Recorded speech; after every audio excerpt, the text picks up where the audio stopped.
My dear students of Standard 9, hopefully you are doing great. Today I am going to discuss with you the annual motion of Earth. First we have to know motion of Earth. We know we regularly notice that the sun rises in the east and sets in the west in due course. It is because the Earth is on motion. So what is the motion of Earth? The Earth being regulated by the gravity, rotated on its own axis following the sun in its front, and revolves around the sun through a particular elliptical orbit. Earth has two types of motion, diurnal motion and annual motion. What is diurnal motion? Diurnal motion is that means Earth rotates on its own axis from west to east, taking the time of 24 hours. More precisely, 23 hours, 56 minutes, 4.09 seconds.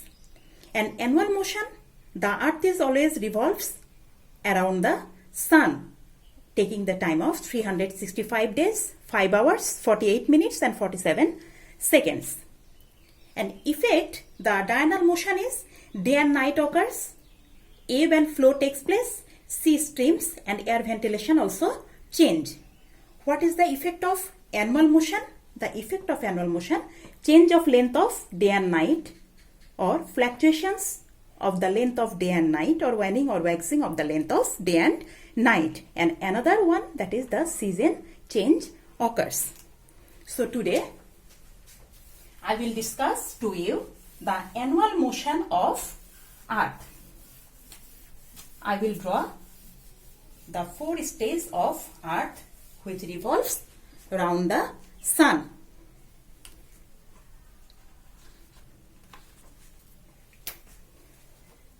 So 4 stages of Earth.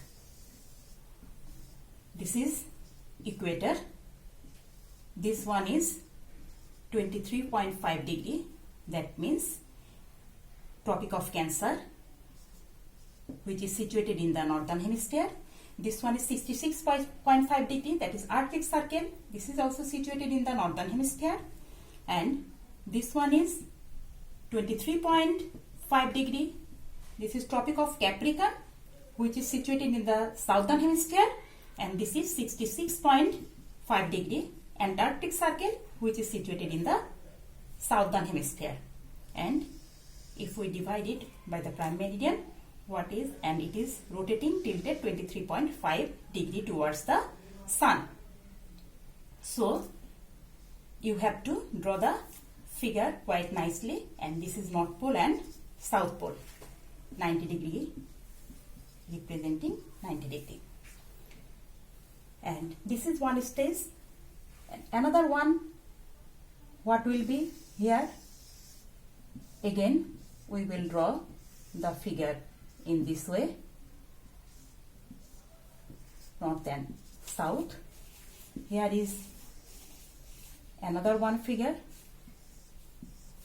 or another one stage of sun, earth, and another is here.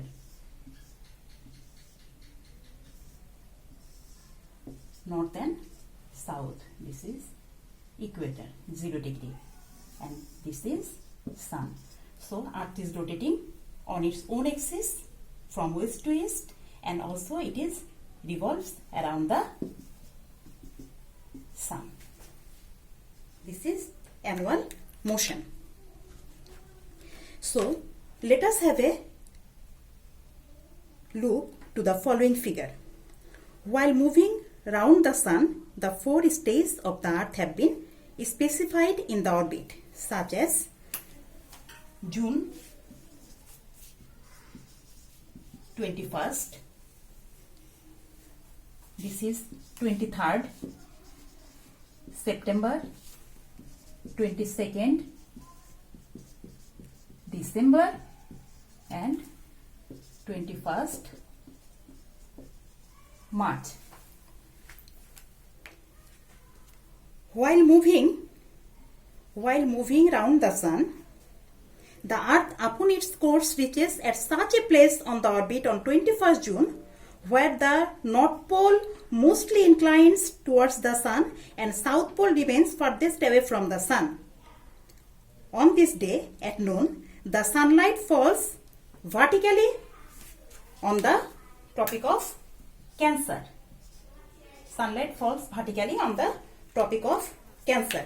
So, the northern hemisphere will get more sunlight rather than the southern hemisphere, as the North Pole incline towards the Sun more and South Pole reaches farthest away from the Sun. The day on this date becomes longest day in the northern hemisphere and night becomes shortest. And the opposite situation exists in the southern hemisphere. So the day exists for 24 hours from Arctic Circle to North Pole towards the North Pole, and the night lasts for 24 hours from the Antarctic Circle towards the South Pole as well. So the 66.5 up to 90 degree, the countries will experience summer solstice. Summer solstice. So what is summer solstice? That is the northernmost hemisphere, the longest experience the longest day and shortest night. Northernmost hemisphere, the longest day and shortest night.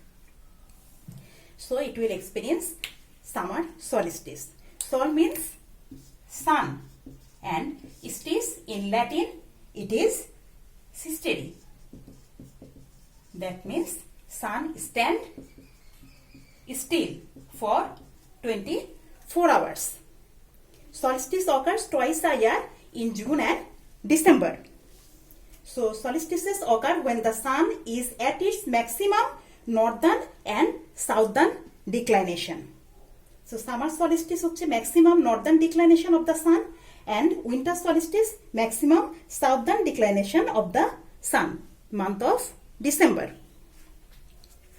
After this, while 21st June becomes over, the North Pole continues to move away from the sun and the South Pole continues to draw near gradually. Consequently, day gradually becomes day and night becomes equal. So on 23rd September, the sun gives perpendicular heat on equator. So the length of day and night will be equal. Then while 23rd September becomes over, the North Pole continues to move further away from the sun, rather the South Pole draws nearer. Consequently, the daytime gradually becomes shorter and night times longer in the northern hemisphere.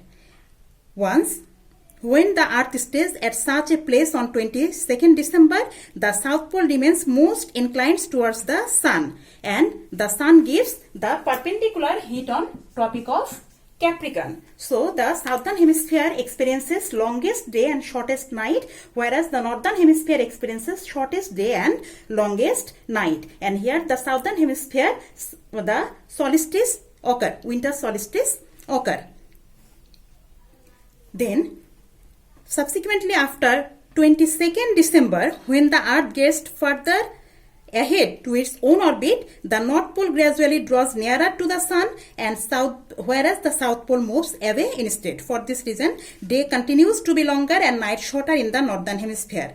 So on this very day, the earth gives the lengthwise heat on the sun gives the lengthwise heat on the equator, making the 90 degree angle, and length of day and night will be equal in the northern and southern hemisphere.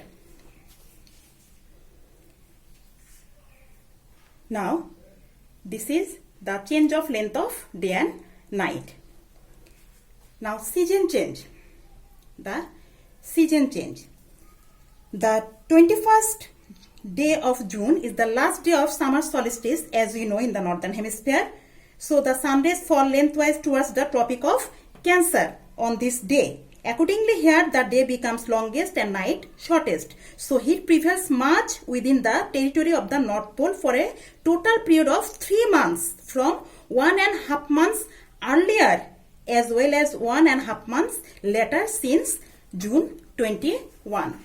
That means if we consider the month in the middle, so May, June and July, these 3 months will be summer time in the northern hemisphere.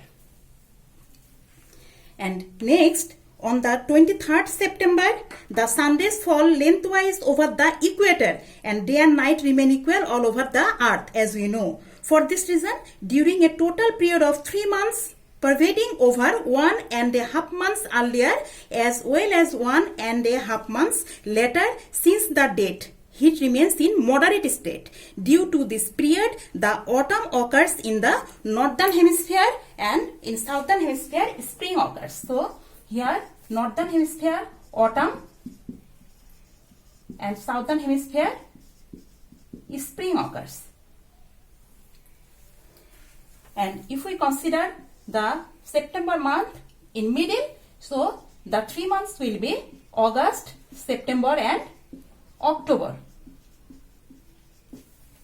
Then we will go for 22nd December. That is, on the day of 22nd December is the last day for the winter solstice of the sun. That is, the sun rays falls vertically or lengthwise towards the Tropic of Capricorn. Accordingly, here the day becomes longer and night shorter. 1.5 months earlier and later this date, the summer season occurs in the southern hemisphere and the opposite, that means winter season occurs in the northern hemisphere, we know. That means the southern hemisphere here experience the summer and winter. Here is northern hemisphere, there is winter season. That means if we consider the month of December, before the months of December, November, December and January, these 3 months, the summer season in southern hemisphere and winter in the northern hemisphere. Both the north and south poles stay equally away from the sun on 21st March and the sun rays fall towards the equator lengthwise this day and the day and night become equal everywhere. So 1.5 months earlier and later since 21st March, the spring season occur in north hemisphere, the northern hemisphere spring and the southern hemisphere autumn. If we consider the month of March, that means February, March and April, these 3 months, northern hemisphere experience the spring and southern hemisphere experience autumn.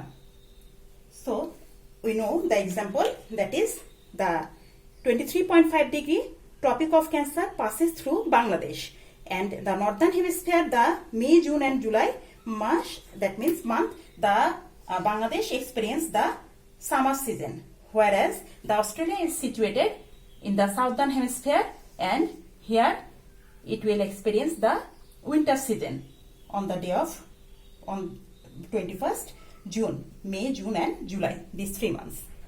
And the opposite will happen as the sun gives the perpendicular heat on Tropic of Capricorn. So November, December, January, the Australia will experience the summer season, whereas the northern hemisphere, that means Bangladesh, is experience the winter season. So up to this, the 2 impacts of annual motion we have learned, that is change of length of day and night, and another one is season change. Thank you all.